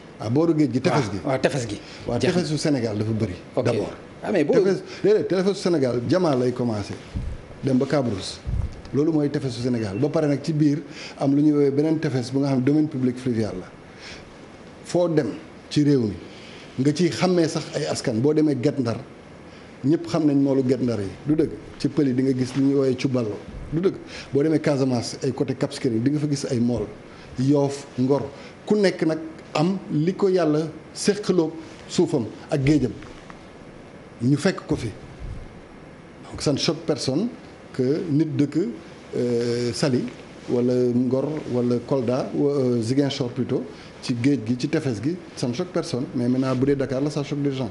c'est normal non c'est pas. c'est normal war nga xam pourquoi. bu doon loolu nga wax bokkuñu ay valeurs sax quoi ci bokkuñu ay valeurs ci suuf si. mais maintenant ci littoral bi. mais bokkuñu ay valeurs. ba pare Dakar aussi nekk xar kanamu Sénégal aussi nekk capitalu Sénégal. li ngay woowee littoral. waaw. kon palais de la République ci littoral la nekk est-ce que yaa ngi dégg hôpital Dantec ci littoral la nekk hôpital principal ci littoral la nekk cour suprême sax ci littoral. léegi raison de plus leneen bañ a dolliku ci littoral. mais raison de plus. non bu dee li ngay leneen bañ a dellu ci littoral. li ngay wax littoral. foofu la. waaw lañu créé quai de pêche Soumbédioune. d'accord léegi non mais boo ma waxee hôpital wax ma cour suprême peut-être palais nga may wax. mais loolu mën nañ jàpp ni. mais ay bërëb la yoo xam ni mais ay bërëb yu. li fa nekk pour askanu pour njëriñu askan bi la. mais waxuñu ay dëkkuwaay. maa ngi TFM su ma tuddee ñeneen nga ne publicité la mais xam nga ni y a beaucoup d'hôtels beaucoup de restaurants yi nga xam ne ñu ngi ci corniche bi y en a plein li gën a doy waar kay waxu leen ko mooy ñi nga xam ne parfois fii ci corniche u Almadies bi fii guddi la ñuy tabax xam nga ko donc mais li am pertinence mooy problème bi soulevé wu na. il faut que ñu jël ay matuwaay bu gën a am solo. léegi président matuwaay yi mu ci jël est-ce que saafara na ko mooy retirer boo yi ñi nga xam ne ñoo fa amoon ay. retirer boo fan. foofu ci littoral bi. non président waxul loolu. lan ngay wax ni. président waxul loolu. littoral bi dafa ne ñu def benn plan d'aménagement. bu nga xam ne ñi fa amoon ay booy ñu jëlaat ko si. non président li mu wax mooy quand on a agressé le phare des Mamelles. waaw quand on a agressé le phare des Mamelles mu laaj ñu lan moo fa xew. ñu gis ni ay attribution maanaam jox nañ ko ay doomu Sénégal depuis 2010 dégg nga ñu ngi am seen i kayit depuis 2010 mu ni lii ce n'est pas normal on peut pas aujourd'hui c'est un patrimoine pour notre pays donc ñii nga xam ne ñoom ñu ngi amoon këyit foofu nañ ko jël seeni loxo ñu jox leen feneen. parce que koo fi jëlee wax nga ni ma wax non da nga ma ne littoral non da nga ma ne littoral man ba léegi jotuma faut mu clair ñaari instruction yu leer laa xam ni tey egg na ci ñun mooy benn il faut un plan d'aménagement de toute la corniche ouest loolu c'est le ministère de l'urbanisme qui est en train de le piloter déggoon ngeen ci sax en procédure benn marché bu ñu lancé woon ARMP xam nga DCMP dugg ci du dëgg ça c'est un aménagement pertinent en même temps ñu sauvegarder le phare des Mamelles pour ça le versant bu nga xam ne dañ ko agressé woon ñu mën ko sauvegarder ñu def ko un aménagement public benn espace bu nga xam ne askan wi yëpp ko koy njëriñoo. ça je peux me prononcer. li ci des xaw ma ci dara xam nga lu tax moi aussi ni ma lay wax moi je suis le directeur des domaines. li ci des xaw ma ci dara loolu xam nga lan la loolu li nga wax nii li ci des mooy amul non mais li ci des dañ fa dëkk ba pare wala autorisé nañ ko ba pare wala am nañu ay këyit ba pare mais il faut faire attention Pape xam nga tey. te ñooñu bokk ñu waa gàddaay yi ñu toj seen kër ñoom. non dinaa ñëw ci. non bokkuñu ak waa Tobago yi nga xam ne ñu ñemee toj seen kër. est-ce que Pape non attends li ci des xawma ci dara non. gàddaay directeur est-ce que xam nga lu ma bëgg a comprendre. pourquoi nga wax ma li ci des xawma ci dara mooy ñi ci des tabax ba pare ñemewu leen laal seen ay kër. non parce que man déjà yow loolu laa lay wax Pape gàddaay il faut que tu comprennes. non dinañ si ñëw nañu resté foofu ba pare mais dinañ ñëw ci loolu mais li nga ma expliqué mu laa mënul comprendre. non Pape xam nga lan mooy xawma ci dara mooy je n'ai pas reçu d'instruction sur ça. mooy nañ leen fa bàyyi ko. li ñu la wax mais kan moo leen fa mën jëlee da nga am moyen yooyu. ah bon da nga am xaalis boobu. bu doon waa Tivaouane Peulh ñu jëlee leen. non waxuma la Tivaouane Peulh loolu laa. parfois bu doon ñeneen ñu jëlee leen fa ou bien on aborde les dossiers un par un ou bien on va pas s'en sortir munoo boole ñaari situation yi bokkul parce que yaa ngi wax sànq ba léegi di jël gàddaay comme référentiel mais gàddaay c'est un problème entre un promoteur privé et des privés. non romb na foofu. déedéet romb na ko xam nga pourquoi mu romb ko. yoon daf ci dugg atte ko daan ko te demul kaso. kan mais Babacar Fall le promoteur. demul kaso mooy lan. non mais attends. léegi man maay gérer question boobu. non attends. non Babacar Fall bi xam na lu tudd. man pour man non attends léegi xam nga lu ma bëgg a xam. attends de un privé. waaw yor jënd suuf ci benn famille lébu déglu ma rek. mënoo fexe ba privé ak keneen yoonu état nekku ci fii ci réew mi. moo tax ñu daan ko ci ay démolition. voilà loolu laa bëgg a dégg mais doo ma ni loolu yoonu état nekku ci. qu'est-ce que askanu lëm ñu toll ci presque 300 personnes. ñu toj seen kër nga ne ma loolu yoonu état nekku ci. est-ce que te état am pour sàmm nit ñi ak seen ay biens. mais qu'est-ce que ça a à voir loolu laa lay wax qu'est-ce que ça a à voir avec la direction des domaines. mais état la ñuy wax un privé non d'abord il waaw. faut qu'on soit d'accord un privé qui a un terrain qu'il a acquis d'un autre def promotion immobilière am problème ak ñi nga xam ne ñooy ay clients mu yeewu toj ko ñu jàpp ko daan ko condamné ko ci yoonu direction de domaine ensuite mais dans tous les cas l'État est sensible à des questions comme ça boo gisee ñun ñuy wax sinistré Tivaouane Peulh c'est parce que même bu dee toj nañ seen i kër wala yàq nañ seen i ay dëkkuwaay mais état bi dafa sensible parce que ñoom bind nañ organiser wu nañ. moi je n'ai pas un dossier qui s'appelle sinistré de Gadaye. ci médias yi lañ koy déggee comprendre nga. donc man je les appelle man je souhaite ma toog ak ñoom xam lan mooy problème bi. kon ba léegi toogagoo leen. non parce que xam li ma loolu laa lay wax autant on gère le dossier Tivaouane Peulh autant ñu ngi gérer dossier Guéréo autant ñu ngi gérer dossier Ndingler ak yeneen y a des dossiers da ngay yeewu dégg ko ci médias yi parce que amuloo sax fond de dossier parce que tey Pape maag yow. mais dossier yooyu yi ñuy wax mujj wax ni yëpp bi moo leen jiitu gàddaay bi. ban.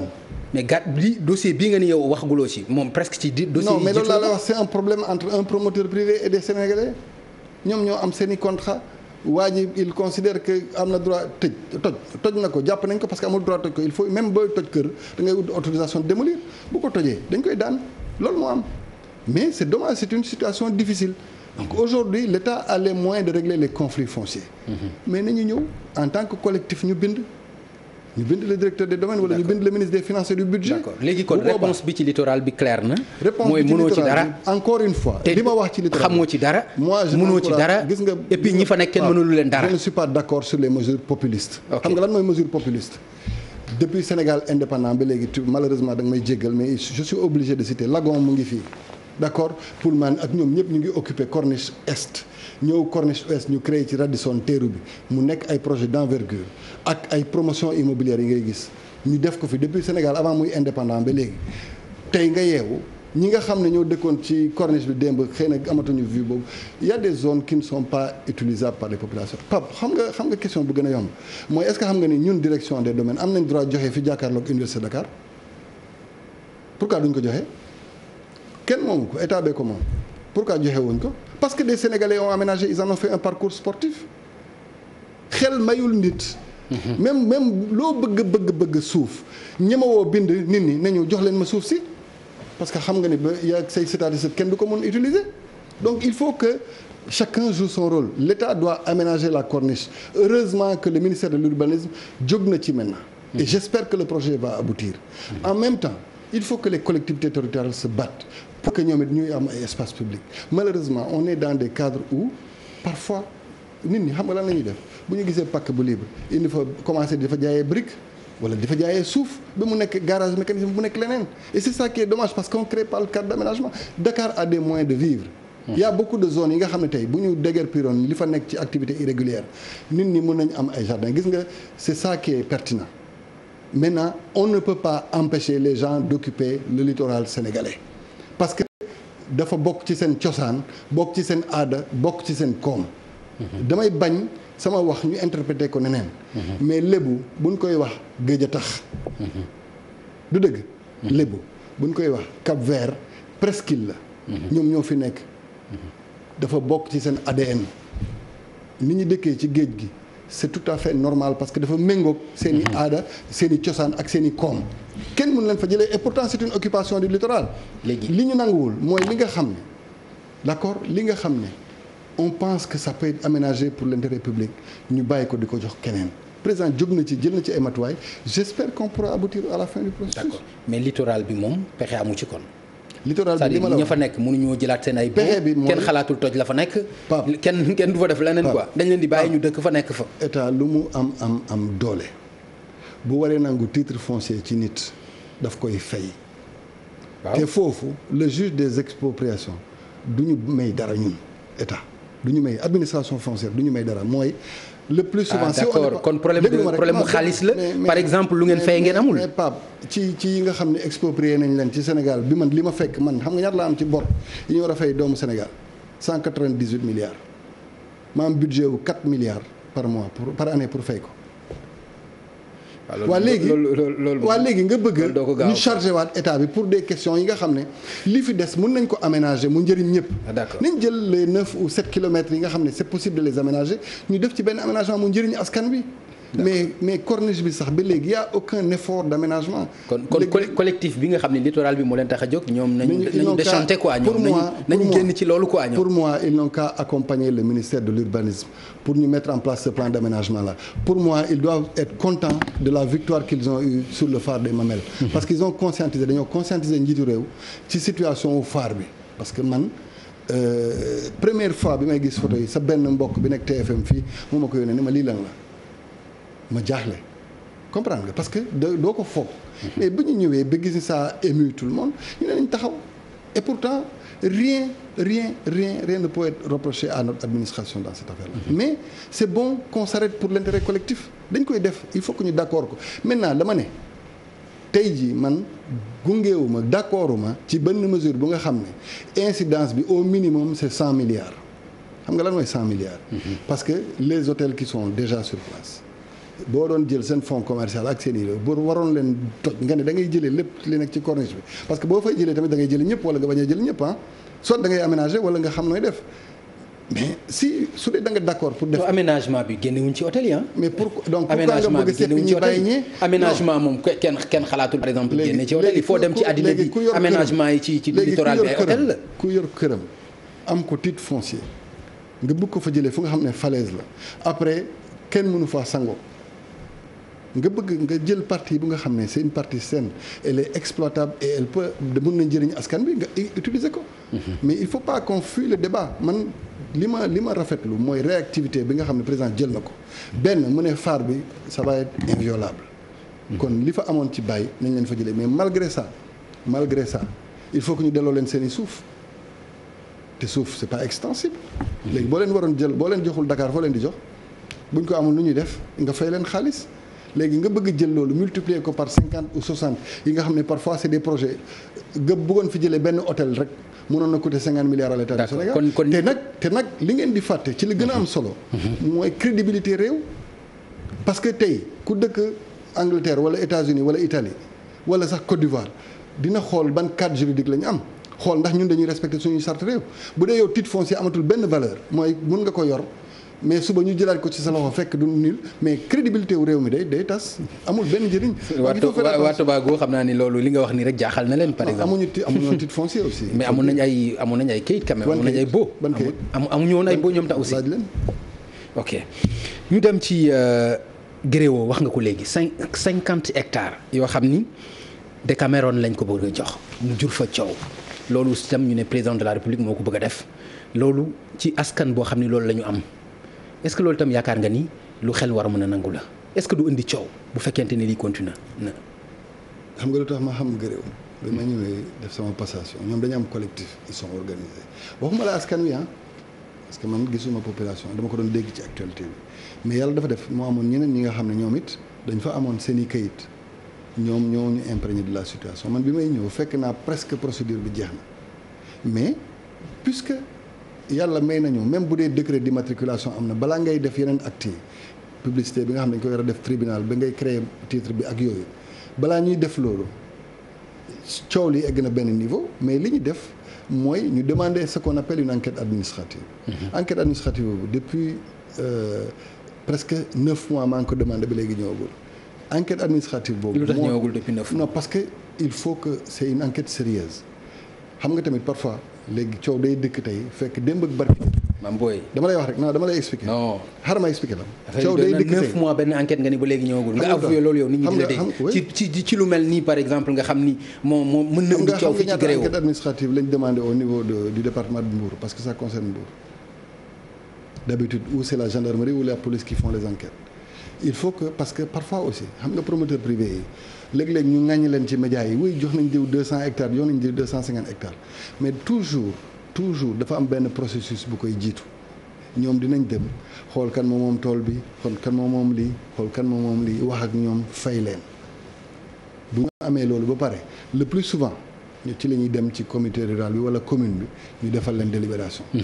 mais dans tous les cas de figure li am solo mooy projet bi eggoon na man nee naa la eggoon na à maturation nu tete la décision du président pour connaître les conditions d'attribution de ces terres là heure bi ñooñu amoon nañ seen i kayit xëy na coow li beneen affaire lay nekk mais ba léegi kenn joxu leen kayit parce que justement on a demandé une enquête administrative boobu moo may mën permettre wax ni par exemple bëgguma tudd turam quoi Décameroon bi nga xam ne moom moo moomoon projet bi dina ma wax ni lii suuf bi 5 hectares yi kër sangam ñoo ma ko jaay wala diw moo ci amoon kayit jox na ma ko. parce que parfois aussi loolu day am seen. mais loolu mooy fast track de enquête buy def 9 mois voire 1 an. ça peut faire loolu mooy fast track. non c'est normal ça peut faire plus que ça aujourd'hui nous on a des délibérations sur 5000 hectares dans la vallée dans le Fouta 5000 hectares boo waree def enquête administrative bi xam nga nu muy mel. faut pas avoir peur du délai l'important c'est que le travail soit bien fait parce que ba léegi. kenn yeewul dégg ni askanu Guéréo jëlee nañ leen fa. ñoom ñu ngi taxaw di xaar. ok mais les conflits naissent de quoi toujours à la base parce que ce sont soit des terres du domaine national soit c'est des terres de l'État. D'accord. mais maintenant su dee yow ñi nga jiital sa askan jiital la def la maire bu dee yaa joxee suuf man lu ma ci mën donc aussi il faut que cet aspect participatif ñu xool ko mais moi je pense aussi que ci procédure yi dafa am benn phase bu am solo bu nga xam ne dinañ ko def c'est un bon préalable mais on ne l'utilise pas bien mooy li ñuy woowee enquête de commodo and commodo xam nga enquête de commodo and commodo man sax léeg-léeg ma lire journal du ma xool communiqué yi donc pour moi il faut trouver un autre moyen pour que askan bi yeewoo ci gox yooyu bi ñuy def enquête yi ñu wax leen ko tout à fait parce que yow da ngay def communiqué benn journal nga ne pendant 8 jours kenn ku am observation nga ñëw def ko après kenn waxul nga ne donc c'est normal et pourtant bu ñu ko waxoon ci jamono boobu ñu on s'arrête deuxièmement donc ñoom ñu xaar enquête bi jeex pour ñu xam lan mooy nekk seen ëllëg. man je pense que il faut ñu xoolaat mécanisme enquête de commodo et incommodo parce que bu yemee ci avis et communiqué mun na am ñu laaj lu bëri. premièrement deuxièmement même publicité bi nga xam ne ñu ngi koy def tribunal. tey jii jamono dafa toll fi nga xam ne mën nañ jël xarala yu bees yi ci wàllu communication. ñu utiliser leen pour que askan wi nga xam ne ñoo fay yeewoo wax ko. parce que après qu'est-ce qu'il y a sinon. bu ñuy def yenn procédures yi dañ leen naan dañoo demoon ak chef de village bi moom moo ñu ne fii la wala fii la. te loolu war nañ ko dépasser. d'accord dama dégg léegi ci sa biir wax nga joxe exemple 5000 hectares sama xel dem ci 5000 mètres carrés yi nga xam ni joxoon nga ko fii Abdoulaye Daouda Diallo te mu jur coow. mu mel ni dafa nekk coow boo xam ni. dafa la ma ko jox kan. mais le ministre Abdoulaye Daouda Diallo. ah ok. mais loolu dégg nga ko dégguloo ko. non dégg naa ko non bi ma koy dégg dañu ne woon ni rek dama jox benn ministre 5000 mètres carrés. ah bon mais man li ma xam nga Pape d'accord ok Pape léegi lan moo ci am. bi may ñëw léegi sama doom bi daf ma doon wax xaw ma vert mosquée. xam nga boo ma nee yére bi du vert mosquée vert olive la mun naa la démontrer. parce que au moins y a une couleur de référence. mais li nga xam ne teguñ ko ci fenn dañ ko bind. man gisuma ci benn këyit man signé moo benn këyit naka laa koy démentir li ma mën wax mooy amul. bu amoon it ma wax leen li tax mu am parce que man mënuma may kenn suuf yaa ngi comprendre mënuma may benn doomu Sénégal suuf li am mooy suuf di nit dina ko gis mu nekk promoteur immobilier wala mu nekk état wala mu nekk commune par exemple tey xam nga sur le littoral de Guédiawaye sur la corniche de Guédiawaye. c'est-à-dire comprendre ma pourquoi nga ni mënuloo may kenn suuf expliquer ma lan moo tax mënoo alors que pouvoir u directeur des domaines mais ñëpp xam nañ ko te ku ne xam na ni suuf la muy ñi fi nekkoon ak ñi fi nekk ñëpp donc soo mënee mënuma mayee suuf man mënuma ko comprendre. lan nga mën a def kon ci suuf pour ñu xam ko ci misaal. waaw Macky Sall moo mën a may directeur des domaines. waaw mais du Macky Sall quoi c'est le président de la République donc ay pouvoir lañ ko investir pour mu mun signer décret bi. est-ce que yaa ngi dégg donc aujourd'hui man su ma waroon def benn notification d'attribution de parcelle à quelqu'un quel qu'il soit il faut ma sukkandiko ci li nga xam ne ay charte la est-ce que yaa ngi comprendre ma lay wax mooy dossier bi jàlloon na commission am na avis favorable ñu ne bon par exemple fii quoi aéroport bi jël nañ 30 hectares aménagé nañ ko donc man maay bind par exemple ki nga xam ne moom war na am parcelle am maa koy bind ne ko la CCOD réunie en sa date de tel vous a donné un avis favorable à l'aménagement là donc vous êtes attributaire de la parcelle numéro tel. loolu bu eggee ci processus boobu maa koy def bu boobaa dinañ ne maa ko joxe bu boobaa je l'assume mais amul sax. en réalité. ci 5000 mètres carrés amul et puis bon 5000 mètres carrés là-bas c'est pas un enjeu. c'est pas lan nga ça du tuuti la quoi lan nga bëgg a wax. oui c'est des zones yi nga xam ne c'est pas possible xam nga lu tax. Il y a un plan d'aménagement qui est en cours avec la ville de Guédiawaye sur 120 hectares. Bon 119 hectares pour être précis 119 hectares c'est toute la corniche de Guédiawaye jusqu'à Malika ma fi ñëwee Malibu. ok 119 hectares processus bi jeexagul mais dans ce processus là pour te dire combien le président veille à ce que toutes les ñu réunir yenn conditions on vous dit que même les 119 hectares là il faut que ñu garder 40% de l'assiette mu nekk ay espaces boisés. parce que les filao delloo fa la fa nekkoon. delloo fa ay filao quoi. delloo fa filao ñoo ko créé état bee ko indi woon moo koy indiwaat. ok mais tey jii filao bi vocation bu mu amoon am na leneen lu ko indi tey mooy autoroute bi nga autoroute bi tey nekk na barrière pour avancer de la mer. lu dëgg donc vocation filao yi tey waa askanu Guédiawaye boo leen waxee ndax ñu lotir foofu ñu jox doomu Guédiawaye doomu Pikine. mais est-ce que doomu Guédiawaye lañ koy jox est-ce que doomu Pikine lañ koy jox. mais pourquoi duñu parce que bu ñuy wax mais. réew mi fu mu toll tey. waaw non kenn ñemewu ko boo ko defee kenn du dëkk nit ñi dañoo organiser wu léegi xam nga da ngeen di fàttali ñun ni ci askan bi lañ bokk les personnes sont organisées maire bu ko bëgg a def di nga jiital intérêt wu sa askan. parce que tey ce sont des quartiers yi nga xam ne dañoo war a màgg mais ñoom xam nañ ni aujourd'hui yaa ngi wax cimetière musulman cimetière catholique amul ci zone boobu. yaa ngi def aménagement wu 119 hectares nga denc benn partie pour cimetière musulman denc benn pour cimetière catholique denc pour lycée denc pour ay bois dañuy woowee bois moom yoo xam nga ko peut-être certainement bi nga tukki ay espace yi nga xam ne vraiment dañ koy jëmbat nu mu waree nit ñi mun fa sport mun fa dëkk mun fa enfin pas dëkk mais mun fa yendu ay yu demee noonu nga créer aussi ay conditions il faut que ñu jox population yooyu ñu am fu ñu dëkk mais je préfère que ñu aménager ko de cette façon-là que ñu bàyyi ko noonu parce que bu ñu ko bàyyee noonu il faut pas vous tromper. en tout cas 5000 mètres carrés yi bon journalistes yi ko bind dañ ci persister nee nañ lu am la te dara du ko dindi. waaw nañ ko wane. ah mais loolu moom ma jaaxal VAR dafa am. ah mais non déggoo li ma la wax. non VAR ñi ko bind. persister nañ ci te nee nañ dara dindiwul ni lii am na. waaw léegi gars yi VAR la ñuy wax. voilà VAR moom ci vidéo lañ ko gën a xam. waaw VAR kay non VAR mooy. document bi bu fekkee non. mooy maanaam bon dans notre jargon VAR veut dire boo waxee ni waxoo ko ñu tegal li nga waxoon wala yaa ne amul nga wane. d'accord gisul voilà gisul. directeur ni le ministre Abdoulaye Daouda Diallo ni un autre ministre. Il faut que ça soit clair. d'accord monsieur le ministre ñu résumé parce que waxtu bi dab nañu ci cas yi nga xam ni wax naa ko léegi bu ko defee ñoom ñi nga xam ni ñooy concerné yi ñu mën a dégg lan mooy seen suite par exemple cas wu Tobago bi nga ma tegaleel la ko su ko defee bu ci ne nga wax ma lan lañ ci mën a jàpp ñoom Gadaye bi aussi la même chose Tivaouane Peulh bi la même chose Guéréo bi la même chose bon littoral bi wala phare bi ak yeneen yi nga xam ne yëpp mënuñu ko wax fii ak li nga xam ne aussi mooy kaawu Ndingler bi ak Djilakh ak Sedima. bon xaw na bëri mais nga baal ma rek quoi li nga si jàpp ma bu nekk ak situation bu wutee. bu nekk ak situation bu wutee par exemple boo waxee Tivaouane Peulh autoroute bi ñu ci waroon def ak le fait que ndeysaan ñi nga xam ne ñoom dañoo amoon ay kayit dañ ko amoon ci ay titres privés moo indi problème bu mel noonu. mais njiitu réew mi dafa newoon ñu gunge askan woowu ñu utal leen assiette de substitution. Malheureusement y avait un titre bon ñu jégal ma ci kàddu gi il faut tuuti ma wàññi confidentialité bi. mais titre Cyprès la woon. ñu jël ci titre Cyprès bi 40 hectares pour jox leen ko mais 40 hectares yooyu déjà yi ñu ciblé woon ñoom ñi nga xam ne ñooy sinistré Tivaouane Peulh ñoo la gën a xam ni c'était déjà densément occupé ay occupation irrégulière donc dafa mel ni da nga doon toj kër jàmbur pour jox keneen te même ki ngay toj këram amul kayit naam mais di nga doon toj encore kër doomu Sénégal donc ñu confronté wu ci mel noonu donc on avait une assiette de vin bu wóor ñu leen di utalaat beneen vin bu disponible njiitu réew mi insisté nañ ci à nouveau pour ñu utal leen solution d'accord même s'il faut que ñu déplacer le titre concerné bi may wax ni jox leen ci ay pôle urbain Daga-Kholpa wala pôle de Daga-Kholpa wala de Yène pour ñu rembourser ñooñu foofu parce que ñoom it dañoo amoon titre. d'accord ñu dem si pour gàddaay malheureusement ni ma la ko expliqué woon. gisee goog ñoom c'est un conflit. entre un privé et ses clients. waaw mais loolu génnewu ci état aussi. mais man li ma su ma sañoon. parce que yow au moins xëy na ñoom ñu ngi lay déglu. su ma sañoon ñu toog ak ñun.